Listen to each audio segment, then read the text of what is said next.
दोस्तों नमस्कार, मैं Ravishankar, business and career coach. आज की इस वीडियो में आपसे बात करने वाला हूं मेन पावर प्लानिंग के बारे में कि मेन पावर प्लानिंग करना क्यों जरूरी है और इसकी इंपॉर्टेंस क्यों है। आप समझिए पहले कि आप अपनी कंपनी में जब लोगों को हायर करते हैं, काम करने के लिए हायर करते हैं, तो आपको बहुत सारे सिम्टम्स नजर आते हैं। आपको लगता है कि ज्यादा सैलरी देने के बावजूद भी लोग सही से काम नहीं कर पा रहे हैं और बार बार काम में गलतियां करते हैं। आप समझिए कि ये जो सिम्टम्स दिख रहे हैं, इसका मतलब क्या है कि आपने जो मेन पावर प्लानिंग किया है, कहीं ना कहीं आपने कोई दिक्कत, प्रॉब्लम या सही तरीके से उनको हायरिंग नहीं किया हुआ है। आप अपने कंपनी के लिए सही से अगर जॉब डिस्क्रिप्शन बनाते हैं, सबसे बड़ा फायदा होता है कि आपको किस डिपार्टमेंट कितनी मेन पावर की जरूरत है आपको पता चल पाता है। और सबसे बड़ी बात क्या है, किस प्रकार के लोगों की जरूरत आपको पड़ेगी वो आपको पता चल पाता है जॉब डिस्क्रिप्शन से और सही मेन पावर प्लानिंग करने की वजह से। तो आप समझिए जो अमूमन जो स्टार्टअप की शुरुआत होती है कैसे होती है। सबसे पहले तो स्टार्टअप का आइडिया आता है, उसके बाद वो सर्विस हो सकता है, प्रोडक्ट हो सकता है। तो आप उसका छोटा सा MVP लॉन्च करते हैं, मार्केट में ले जाते हैं। तो उसके बाद क्या होता है, जैसे आपका प्रोडक्ट बिकता है मार्केट में तो ज्यादा डिमांड आने लगता है। तो ज्यादा प्रोडक्ट की मैन्युफैक्चरिंग करने के लिए आप क्या करते हैं, लोगों की हायरिंग शुरू करते हैं। सबसे पहले प्रोडक्शन के लोगों को हायर करते हैं, सर्विस के लोगों को हायर करते हैं। जैसे जैसे बिजनेस बढ़ता है फिर मार्केटिंग के लोगों को हायर करते हैं, अकाउंटिंग हो गया, क्वालिटी हो गया, कस्टमर सर्विस। तो आप जैसे जैसे बिजनेस बढ़ा, आपने जरूरत के अकॉर्डिंग लोगों को हायरिंग करना शुरू कर दिया। तो आपने जब हायरिंग किया, आपने यह देखने की कोशिश नहीं किया उनकी स्किल और कॉम्पिटेंसी इस काम के लिए सही है भी या नहीं है। तो दिक्कत क्या होती है, इन सब चीजों को चेक न करते हुए लोग ज्यादातर जो हायर करने की कोशिश करते हैं रेफरेंस के, मतलब कोई रेफरेंस से मिल गया उसको कंपनी में रख लिया, किसी ने सिफारिश कर दिया उसको अपनी कंपनी में रख लिया। तो इससे होता क्या है कि वो जो मेन पावर आप पास आ रही है, वो जिस काम के लिए आ रही है वो काम तो उसको आता नहीं है, आपने तो बस सिफारिश से ले लिया है। ये सब प्लानिंग न करने की वजह से क्या होता है कि प्रोडक्ट जो बनाने की कॉस्ट वो बढ़ जाती है और काम खराब होने लगता है। तो जो सिम्टम्स है सही मेन पावर प्लानिंग न करने की वजह से ऐसा होता है। तो इस वीडियो में आपसे बात करने वाला हूँ कि सही मेन पावर प्लानिंग किया कैसे जाता है। स्टेप बाय स्टेप आप बहुत ध्यान समझिएगा और इसको इंप्लीमेंट करने की कोशिश करिएगा। तो चलिए वीडियो को शुरुआत करते हैं। तो मेन पावर प्लानिंग करने की जो पहला स्टेप है, सबसे पहले तो आप अपने कंपनी में डिपार्टमेंट बनाइए। जो मैंने पिछली वीडियो में ऑर्गेनाइजेशन स्ट्रक्चर बताया था कि आपको सही तरीके से ऑर्गेनाइजेशन स्ट्रक्चर कैसे बनाना है, तो आप उस वीडियो को देख लीजिएगा, आपको पता चल जाएगा कंपनी में किस तरह से ऑर्गेनाइजेशन स्ट्रक्चर बनाया जाता है। तो आप सबसे पहले जो पहला स्टेप है आइडेंटिफाई और डिपार्टमेंट। जैसे मान लीजिए आपकी मैन्युफैक्चरिंग कंपनी है, आप जो प्रोडक्ट सर्विस बनाते हैं या प्रोडक्ट आप मैन्युफैक्चरिंग कर रहे हैं, तो उसमें क्या क्या डिपार्टमेंट हो सकते हैं। सबसे पहले परचेज डिपार्टमेंट गया, manufacturing department, quality department, dispatch, sales, marketing, HR department, finance और अकाउंटिंग, फिर IT डिपार्टमेंट होता है। आपने जो पहला स्टेप कर लिया है कि आपने अपनी कंपनी में डिपार्टमेंट आइडेंटिफाई कर लिया है, सबसे जो पहला स्टेप है। अब आपको सही मेन पावर प्लानिंग करने के लिए डिपार्टमेंट के बाद आपको अपनी कंपनी में बनाना है SOP, जिसे बोलते हैं standard operating procedure. Standard operating procedure का जो काम होता है कि हर डिपार्टमेंट स्टेप बाय स्टेप काम क्या करना है, उस तरीके से SOP बनाया जाता है। जैसे मान लीजिए फॉर एग्जाम्पल एक डिपार्टमेंट को हम लोग पकड़ लेते हैं। जैसे मान लीजिए कि अलग अलग डिपार्टमेंट के अलग अलग SOP हो सकते हैं। तो मैं आपको उदाहरण के तौर पर मैं परचेज डिपार्टमेंट का एक मैं आपको SOP बना के बताता हूँ। तो आप समझिए कि इसी प्रकार से आपको हर डिपार्टमेंट की SOP बनानी पड़ेगी। तो मैं आपको केवल परचेज डिपार्टमेंट का SOP बनाकर दिखा रहा हूँ। चलिए, परचेज डिपार्टमेंट क्या क्या SOP हो सकता है। SOP मतलब क्या क्या काम करना है परचेज डिपार्टमेंट में। रिक्वायरमेंट गैदरिंग हो गया, रिक्वायरमेंट प्लानिंग हो गया, आपको कोर्स लेना हो गया, नए वेंडर बनाना हो गया, वेंडर से नेगोशिएशन करना है आपको, फिर एक वेंडर के साथ में आपको फाइनलाइज करना है, इसके बाद परचेज का ऑर्डर देना है, परचेज को रिसीव करना है, मटेरियल का रिकंसिलिएशन करना है। तो देखिए मैंने फटाफट से आपको मैंने एक डिपार्टमेंट का आपको मैंने SOP बनाकर दिखा दिया। इसी प्रकार से हर डिपार्टमेंट के सबसे पहले तो SOP बनाया जाता है। अब इससे बड़ा फायदा क्या होता है कि अगर आपने दो काम कर लिया तो आपको पूरी तरह से पता चल पाएगा कि आपको किस डिपार्टमेंट में कितने लोगों की जरूरत है और किस प्रकार के लोगों की जरूरत है, क्योंकि आपने तो बना लिया है कि SOP में क्या क्या काम करना है। तो इसी के साथ जो तीसरा स्टेप आता है कि आइडेंटिफाई और कॉम्पिटेंसी। तो इससे क्या होता है, जो मैंने बताया कि इसकी वजह से आप क्या करेंगे, उनकी स्किल, एटीट्यूड, कॉन्फिडेंसी किस प्रकार की होगी आप उसको बना पाएंगे। इसी उदाहरण को कंटिन्यू लेते हैं कि अगर परचेज डिपार्टमेंट में किस प्रकार की कॉम्पिटेंसी की जरूरत पड़ेगी। सबसे पहले या एक्सपीरियंस होना चाहिए, या तो फिर फ्रेशर होना चाहिए, या तो फिर क्लर्क होना चाहिए। तो इसी प्रकार से अगर आपने डिपार्टमेंट बना लिया, आपने SOP बना लिया, तो आपको पता चल पाएगा कि आपको एक्सपीरियंस पर्सन चाहिए इस काम के लिए, या फ्रेशर चाहिए, या क्लर्क चाहिए। अब मेन पावर प्लानिंग करने के लिए जो चौथा स्टेप है, अगर मेन पावर प्लानिंग करते हैं तो उससे फायदा क्या होता है, जो मैंने आपको पहले ही बता दिया, फिर से मैं रिपीट कर दे रहा हूँ कि आपको ये पता चल पाएगा कि हर डिपार्टमेंट कितने लोगों लोगों के और किस प्रकार के लोगों की जरूरत पड़ेगी, पहला। दूसरा, उनकी कॉम्पिटेंसी क्या होगी। तीसरा,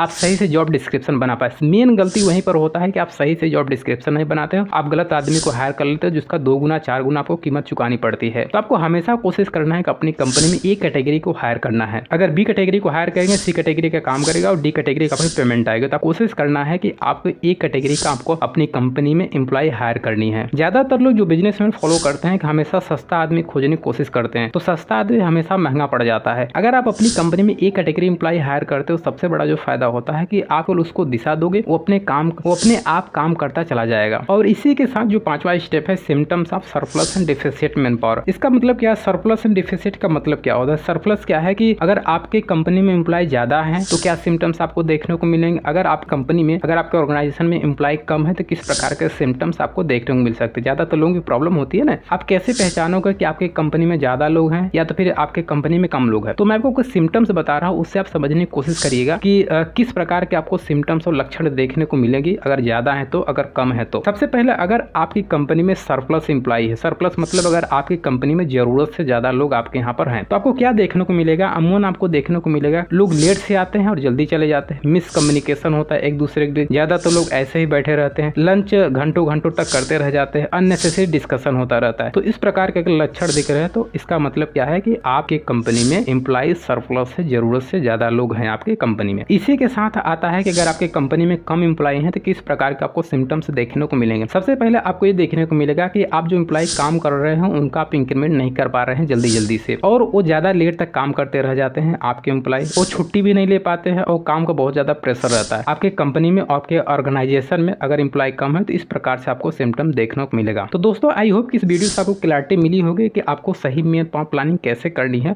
और एक अच्छा एम्प्लॉय हायर करना कैसे है, और हायरिंग करने से पहले किन किन चीजों का ध्यान देना है। अगर इन 5 स्टेप को सही से फॉलो करेंगे तो आई एम 100% श्योर कि आप एक अच्छा एम्प्लॉय हायर कर पाएंगे और उनको बार बार बताने की जरूरत नहीं है। और आपका जो काम गलत हो रहा है, बार बार गलतियां आ रही है, गलतियां होने के चांसेस बहुत ज्यादा कम हो जाएंगे। अगर इस वीडियो से रिलेटेड कोई सवाल है, कोई प्रश्न है, तो आप मुझे कमेंट बॉक्स में बता सकते हैं। और चैनल पर नए हैं तो चैनल को लाइक और सब्सक्राइब जरूर करिए। आपको इसी तरह से बिजनेस की रिगार्डिंग आपको वीडियो मिलती रहेगी। हमारे साथ जुड़े रहने के लिए, इस वीडियो को पूरा देखने के लिए आप सभी का बहुत बहुत धन्यवाद। Thank you so much.